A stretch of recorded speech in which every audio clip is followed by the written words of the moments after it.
everyone, and welcome to Cultivate 1 Corinthians. I'm the Reverend William Wan, and over the next 4 weeks, we are going to be journeying together as a church through a devotional series on 1 Corinthians.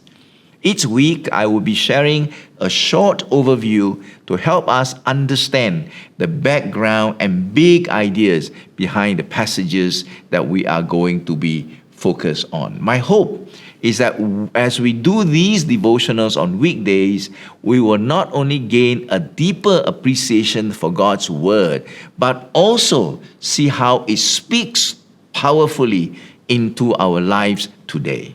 So with that, let's dive right into our first video. Today, we're going to be exploring Corinth, a crossroad of a colonial city, an imperial city rebuilt by Julius Caesar in 44 BC on the ruins of the old Greek city. It was a strategic hub located on the very narrow isthmus connecting mainland Greece to the rest of the province.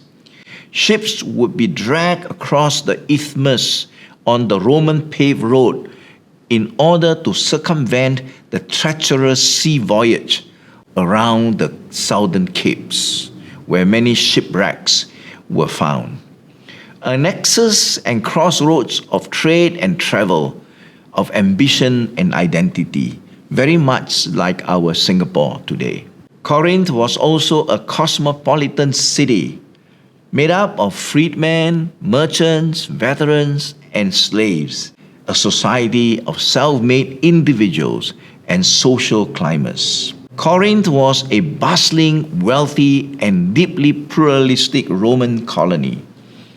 We can call it a city in a hurry, defined by its ambition for success, its social fluidity, and its religious syncretism. Let's look at the Corinthian ethos, an ethos of ambition and identity.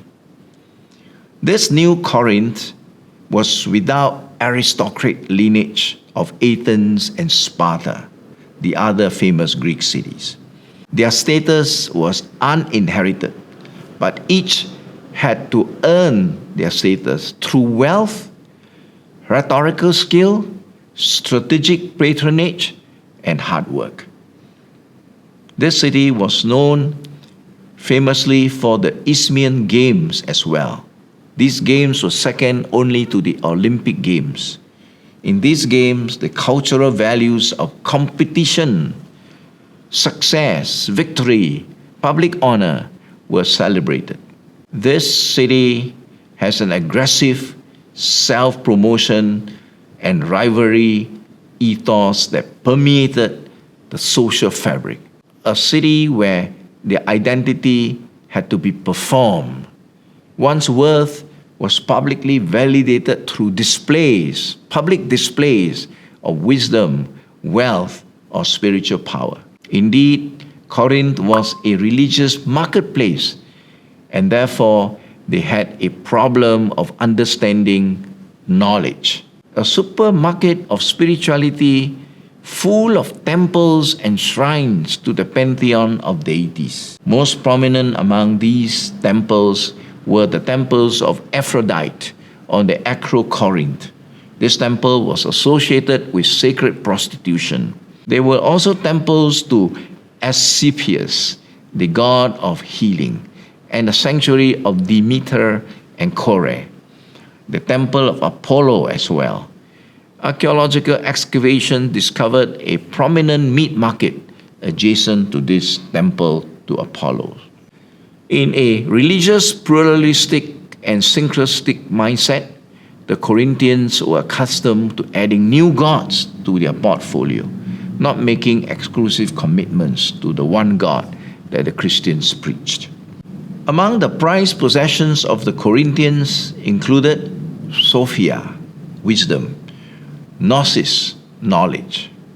They used these as practical rhetorical wisdom that could win arguments and therefore enhance their social standing. Therefore, eloquence and secret knowledge is a path to recognition. That's why Paul in 1 Corinthians 13 on the passage on love said that all these things will pass away except for love. Indeed, as we come to the church, we will see that the church is so much like the city. I call this a church mirrored by the city. A church community mirrored in the very divisiveness of the city that it tried to transform. In a way, the city transformed the community. A first Corinthian Christian culture was imbued with the potent blend of Greco-Roman pagan values, not Christian values. Spiritual fragmentation and obsessive pursuit of status impacted the church. The church became a divided and divisive community, full of factionalism and conflict. The connection between the city's culture and the church's problems are direct and unmistakable. Let's consider some of them. First, factionalism and personality cults. 1 Corinthians 1-4. The most explicit division is found in their claims to be following individuals, party lines. I follow Paul, says one. I follow Apollos, says another. I follow Cephas. I follow Christ. And it goes on and on. Second, there is social and economic stratification, just like the city. 1 Corinthians 11 is a chapter on the Holy Communion, the Lord's Supper, as we call it, intended to be a unifying act. Instead, it highlighted the class division within the church. We'll elaborate on that in the subsequent videos. And then thirdly, there's litigation and status symbol. In 1 Corinthians chapter 6, believers were dragging one another into the public courts of unbelievers, valuing the opinion of pagan judges more than the wisdom of their own community leaders. So you can see that this church in Corinth, the Corinthian church, is so much like the city of Corinth. And we are going to unpack more of the ethos of Corinth on the church and how Paul had to deal with so many other problems in our subsequent video. Thank you. See you next time.